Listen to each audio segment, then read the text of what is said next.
wolves.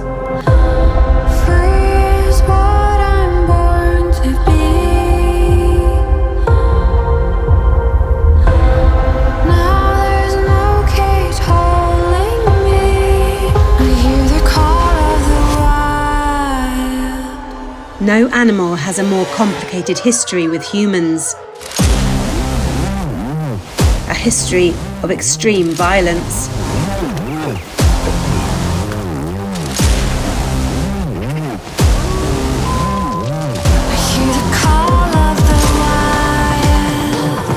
But also enduring friendship.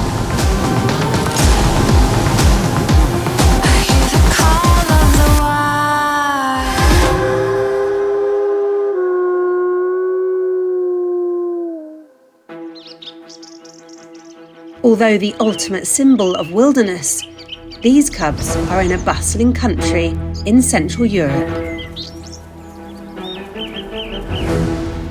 Pioneers finding their place in our modern world.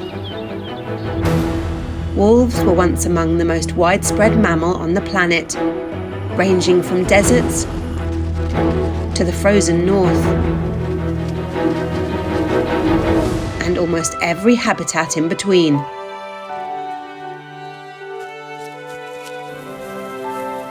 In particular, open forest.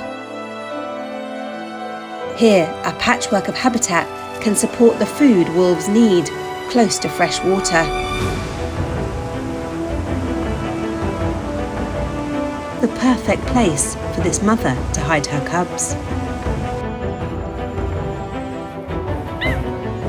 She built the den, digging into tree roots to make the most of a natural cavity. On a south-facing slope, it's been warmed by the sun, and for 3 weeks was sanctuary to her pups. Born blind, cold and helpless, they are finally ready to see the outside world and the rest of the pack. Wolves are all about family. They are monogamous. Mum and Dad are known as the alpha male and alpha female. They are fiercely loyal to each other and their family. There are a few other pack members. There are cubs from previous years sticking around to help out. Apart from the apes, few other animals have close families as similar to our own. It's one of the reasons that in ancient societies, wolves were often revered. Many Native American tribes regarded them as a neighbouring people, to be admired and respected. It's partly social coordination that led wolves to become top predators. In this forest, the biggest game are red deer.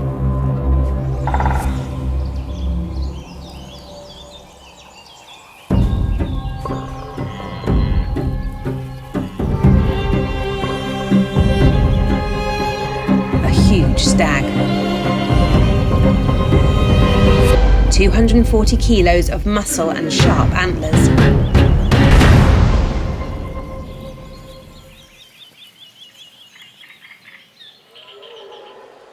He's nervous and can smell wolves nearby. A single wolf would struggle to suppress such a big target, but she's not hunting alone.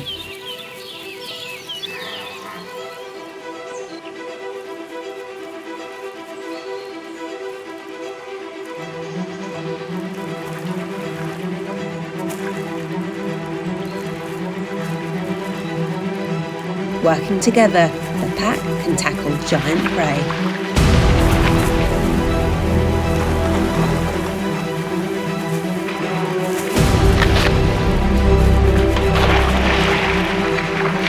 Running relay, they save their energy.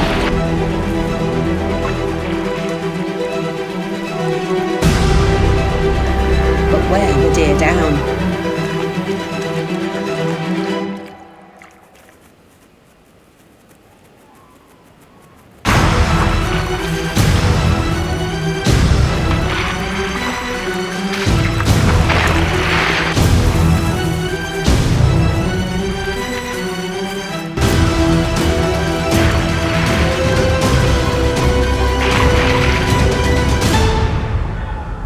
nightfall, he's exhausted.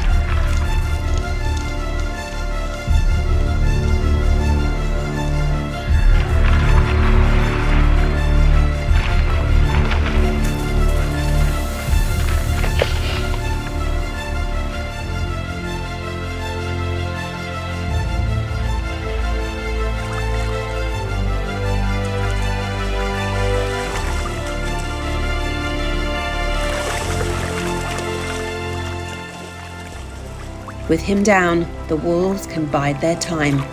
The end is near.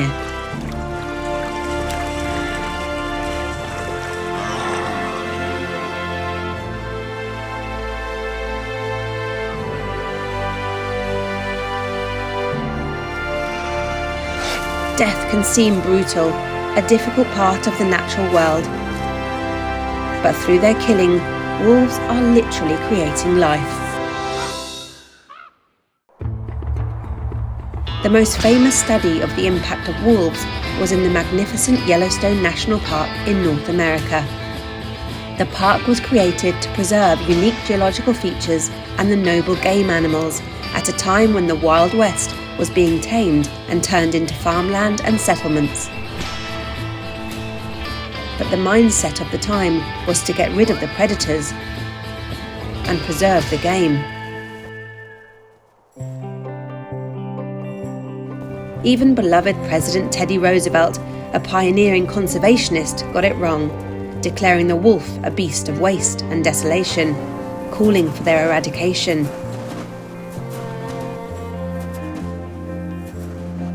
With a government bounty on their heads, wolves were shot, poisoned, trapped, tortured, even burnt alive.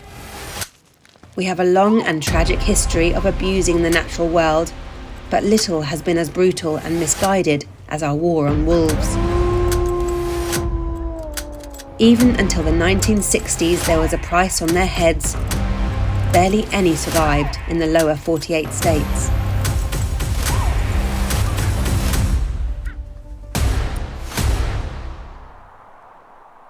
Only after they had gone did people start to realise what they had lost. Within decades, Yellowstone game animals, particularly elk, lost their fear, their behaviours changed, and without predators, their numbers quickly increased. They favoured feeding on riverbanks, eating sapling trees before they had a chance to grow, and overgrazing the vegetation. Eventually, the elk were starving themselves by eating all of the food. But the impacts were far wider ranging. Stripping the plants from the banks led to soil erosion. Waterways were wider, shallower, and without tree cover. The warmer water could no longer support rare amphibians and trout. The loss of the trees took away nesting sites for songbirds, and meant there were no longer young trees close to the rivers that beavers could fell. They all but disappeared.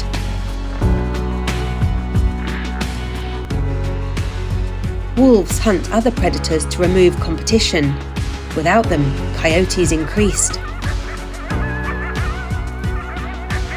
They no longer had the remains of wolf kills to feed on, so increasingly targeted smaller animals like young pronghorn antelope, reducing their numbers.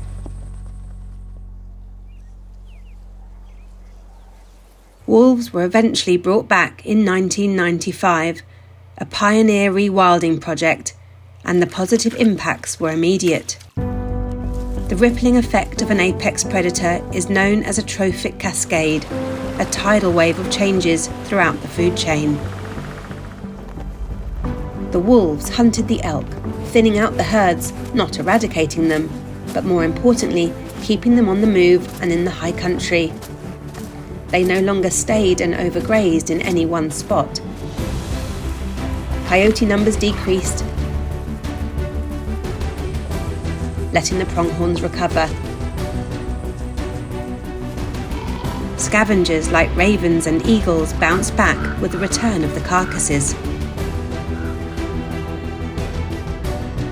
Riverbanks grew with greater plant diversity, improving habitat for reptiles and insects, in turn feeding birds that could return to the trees. Beavers were back, creating ponds for moose, cranes and frogs.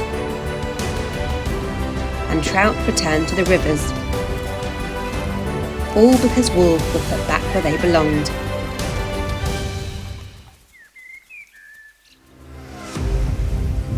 Which is why the new packs in Europe are causing excitement. Wolves once roamed the entire continent. After decades of persecution, only a few tiny isolated populations remained. But they have been staging a comeback, their own rewilding project, and have already recolonized many countries across the continent.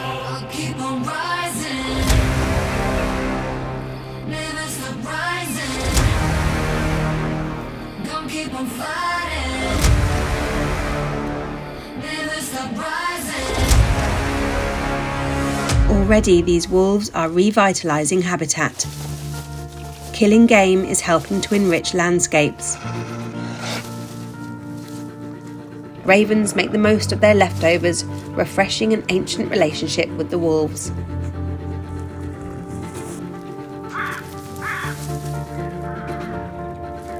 Around food, wolves often appear aggressive, growling, teeth bared. But it's mostly communication, not violence. Wolves are among the most expressive animals, and while the teeth might look scary, they are appeasement smiles and grins, combined with low body posture and lowering tails to show submission. In wolf society, the alphas eat first, and the communication helps to maintain this order and keep the peace. The musculature and expression of wolves' faces are unusually complex and not dissimilar to our own. Some researchers suggest it might have allowed wolves and humans to read each other's expressions, building relationships that led to domestic dogs. Despite the aggression, everyone gets to eat. And in the spirit of teamwork and family, all of the wolves carry food back in their bellies for the eagerly awaiting cubs.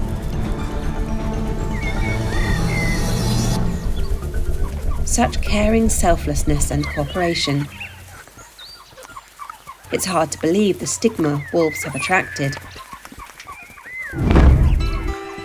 Historically, people respected and admired wolves, but that all changed when our ancestors switched from hunter-gatherers to farmers. Once we had livestock, we had something to protect. And with it developed a culture of hatred and fear, and a determination to wipe out wolves.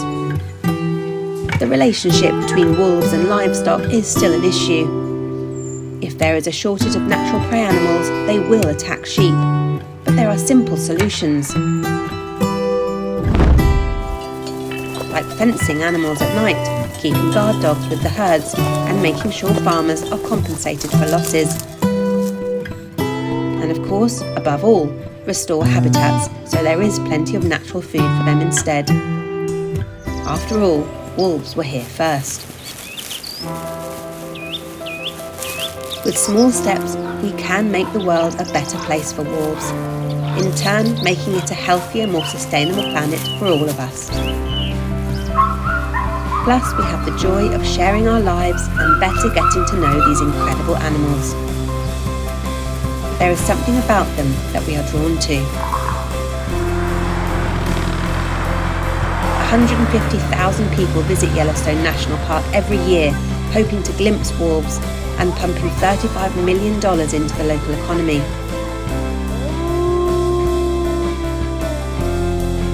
With their hunting prowess, wild nature, and tight, caring family bonds, it's not hard to see why we love them. Rewilding is one of the most exciting things going on in the world, helping us to restore the earth and keeping animals wild with exciting stories that we just can't wait to tell. So like, share and subscribe to Wild for the World to spread the love of nature.